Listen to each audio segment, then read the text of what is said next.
Karōria, thank you for coming in today. I would love to hear about, tell me about your story for wāhine Hauora so far to this point today. As a younger woman, when I hit puberty and things, and I had a lot of heavy bleeding, very regular periods, but debilitating.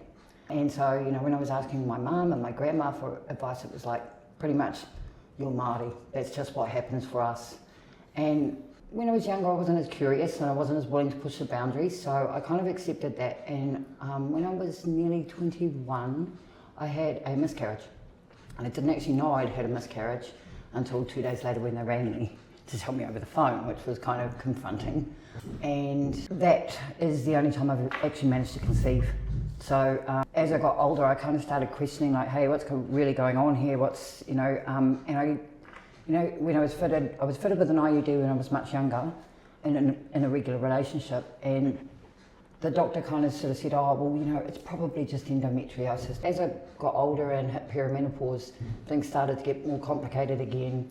Like, I've had periods that have given me nausea, irritable bowel syndrome, I've had sciatica so bad I can't stand, and you know, as you get older, you're kind of less tolerant of that stuff, right? So I was kind of, okay, well, I need to do something to investigate this.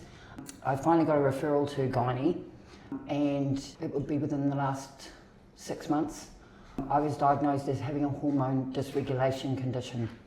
So instead of my estrogen levels kind of doing that over the course of a month, mine kind of go like that, and as a result, the uterine lining of my womb doesn't form properly. So theoretically, I could have been pregnant hundreds of times and never known because the embryo was unable to implant. So that was the primary cause of my infertility, which has kind of left me feeling quite angry because if I'd known these things earlier, there's, you know, I kind of feel like the casual nature of addressing my inquiries when I was younger has led me to a position where I don't have children. And coupled with the discomfort of actually just coping with getting through every month, I don't think that it's something that younger women should accept. I wish someone had joined for me the whole journey. I feel like historically we've kind of focused on puberty, and then we re-engage again when we're looking at pregnancy, and then we re-engage again at perimenopause, and it's kind of these 3 milestones that are very separate in a person's life, whereas actually this stuff goes on every bloody day for every bloody woman in the world, right? So joining it all up and understanding that being aware as a rangatahi would have made this part of my journey a lot easier and would have opened up a lot more options for me between that point and that point. Yeah. So really what I'm hoping to do by sharing my story is create more awareness that it's okay to ask. You know, it's okay if something doesn't feel right, chances are bloody good that they're not right. You are the expert in your own body. Yeah. You know, a clinician is and they're awesome. Particularly the ones that I've dealt with more recently have been fantastic. I feel like they're partnering with me in my journey, but the choices are mine, right? And so, you know, I would really encourage, especially our younger women, if it feels like it's not right, it's not right. Until it feels right for you, it's not right. So push, question, challenge, because what you do here will impact what happens here. Because of my gynae referral and my diagnosis, I had some blood tests while I was there, and what's happened now is they found a raised tumour marker, which in and of itself is not indicative of cancer. But they found a cyst on one of my ovaries. They wanted to remove that. The chances are not great that they're going to be able to get the cyst without removing the ovary. So, and because of the raised tumour markers, we're now looking at a procedure to take out both ovaries and both fallopian tubes. And there is a chance that once I'm in surgery, depending on what they find, they may escalate that to a complete hysterectomy. And if it adds value for others to share the journey of surgery and things like that, especially having to go away from home and do that, right? Not having my whānau around me, it's going to be challenging. So there's going to be a lot of things for me to be aware of in terms of not just the acute physical challenges and changes, but there's an emotional component to this that I think can't be underestimated, and I just want to make sure that I'm making space for all of that to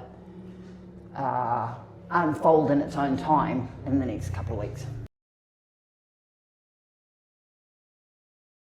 And so when you originally asked, like, you know, raise this as a rangatahi with your mother and your grandmother, did they share anything where they'd had sort of similar experiences with their cycles, or was it kind of...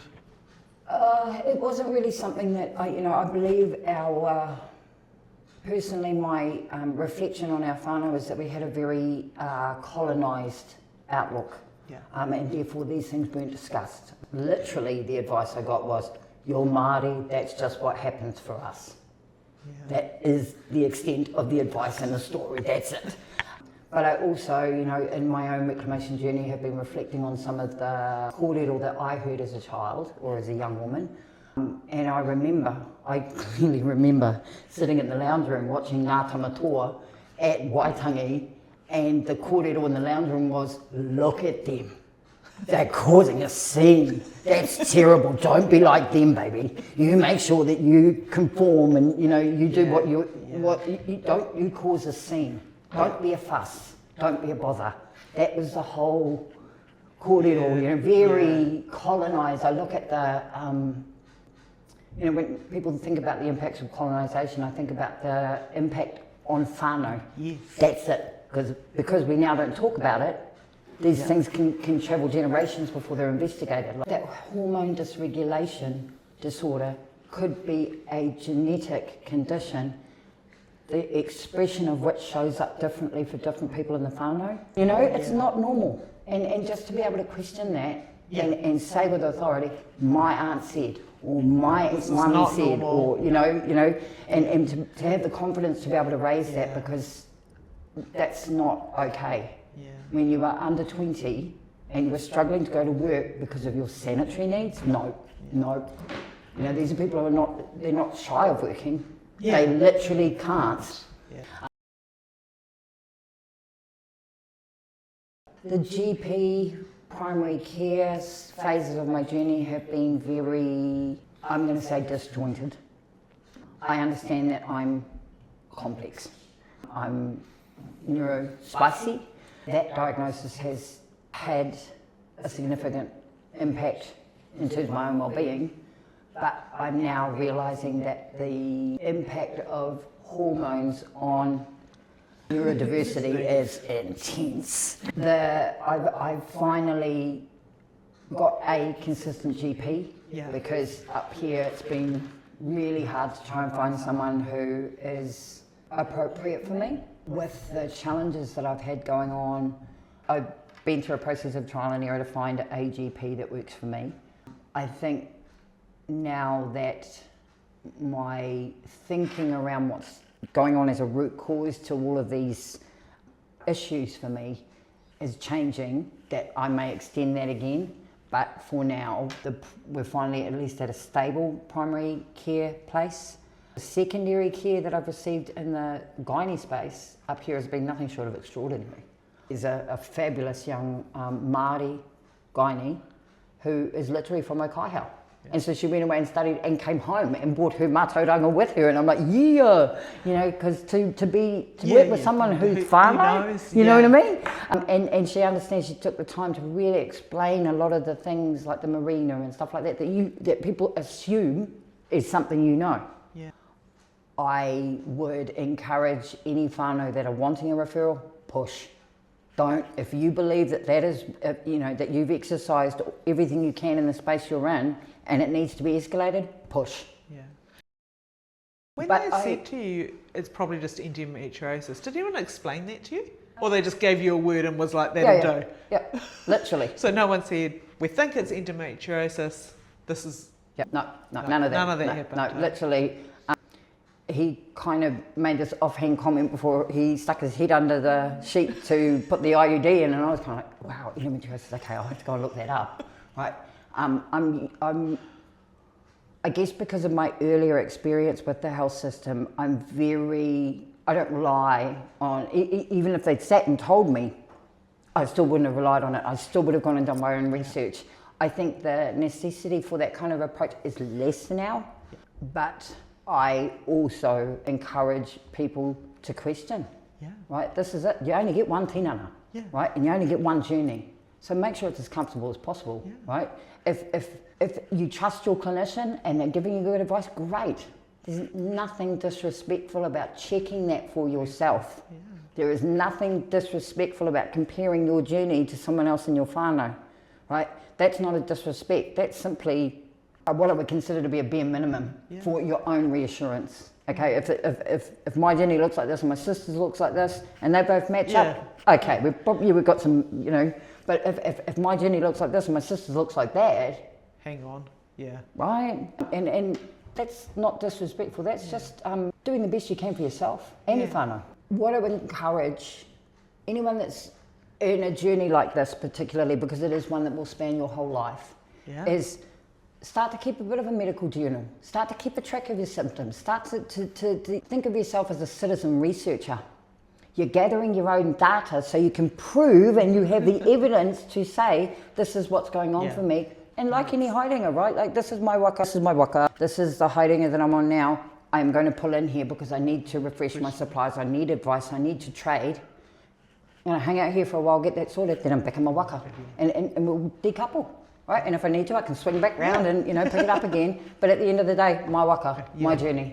Right, so, and I think, you know, when it comes to periods, menstruation, the journey, that tapu journey, I don't think there's enough awareness around how much of an impact a crap journey can have for a woman. If she's constantly tired, she's not sleeping properly, she's in pain, she's anxious about what's coming up this month, you know, you just don't know what kind of surprise bag you're going to get, right?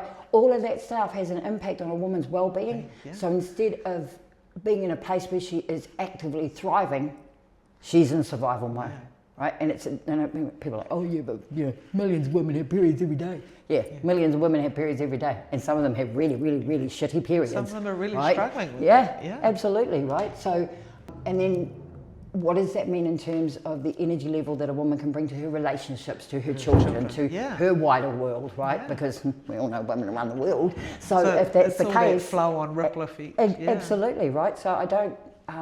I'm conscious that, like, if I think about all of the time and energy that my journey has taken away from me and where else I could have put that, I'm also a bit grumpy about that, but you know, I'm going to chat to the 2 point when I get there. But in the meantime, you know, I think that as women, we owe it to ourselves and to our wider whānau to do this and to make this not just acceptable, but for it to be okay that some months you're going to struggle.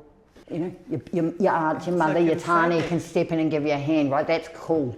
Because everybody understands without those linchpins in our whānau, the whole whānau suffers, right? With my surgery coming up so quickly, I guess the meta algorithms or something sent me the Facebook post that you guys had made about it. And I did actually see one of your kōrero mai signs before I saw the apu context around that sign. But then I saw the Facebook post about Te Aho Tapu and thought I'd reach out. And now that my surgery has gone from, because, you know, when it was 8 or 9 months, I was like, oh yeah, this is going to be cool, you know, we've got lots of time to research, and then suddenly it's 6 weeks and it's like, ooh, okay, right, we're going to be moving. And so it was a case of having to be much more proactive about that journey, as opposed to, you know, that kind of thing where you put it out and, oh, the 2 point kind of guide this journey. It's like, guys, we've got 2 weeks, come on, man. So, and then, so I just thought I'd reach out and see, and as, because of my previous work, obviously it felt natural to me to share that journey, because being childless, perimenopause, finding ways to align my clinical awareness with my te ao Māori worldview for someone in my position is actually really hard. It's really hard to find that information. I'm like, man, if I can make it easy. There's not a community support group. No. So it's that kind of stuff, I think, that just is my intention sharing this, right? Because the other thing is that, yes, it is a sacred journey. Yes, the reason that women kaikaranga is because the first voice you hear is in the world is a woman's, right? We kaikaranga on our marae, we kaikaranga our babies. We are hakapapa, right? It is a sacred journey, but it doesn't mean it has to be all like somber and morose and stuff. You know, you can actually get a little bit politically incorrect and have a giggle along the way, because that's okay too, right? Laughter is another form of rongoā. I think, yes, the impacts are awful for some women in this journey, but don't forget, there's a whole human in that, right? Yeah. You can be as irreverent as you bloody like because it's your journey, Yeah. right? Don't let anyone scare you into being properly considerate of all of the considerations, right? Because actually you're human, right? And sometimes a bit of laughter helps. A bit of politically 100%. incorrect helps, right? If I was to ask you what is something that you know, if we were 100 years from now, what would you want to see that journey look like for women, for Māori women? I would like to see the joining the rā of all of those threads. So if as wāhine Māori, I was to come to a service like yours and say, I've got, you know, some concerns, I don't think it's quite right, and for someone like you to be able to say, right, so look, in my experience, this is generally what happens. What we'll do is we'll start with some blood tests, we'll start with this and that, and kind of give me a bit of a sketch that looks like something that I go, okay, that kind of makes sense. Yeah, I can see how that would follow that, and da-da-da-da-da. From a personal approach, the piece of advice I would give is, if you know it's not right, push. And if you can't push there, then go somewhere else and push. Don't give up. If you feel it is right for you, pursue what you know to be right for you. And if people are saying no, try and understand from them what their reasoning is for giving you that advice. Yeah. Because they are specialists. Doesn't mean they're always right. They're human. But push. Don't give up. Yeah. Because, and don't wait. I waited. If I hadn't waited, I might be a mother. Don't wait. Involve your whānau. Talk about the journeys. Talk about your grandmother's journey, your mother's journey, your auntie's journey, and all of those journeys, particularly for the childless ones. Because if there is a whānau problem, that can be an indicator of where it might sit. I'm the first one to start to highlight this condition that looks like it's been sitting in my whānau for generations. Possibly for right? How many generations? Probably hundreds of years. My goal is, even if this was only applicable for one woman, it's one woman. She's an entire tribe, right? That's how we make change.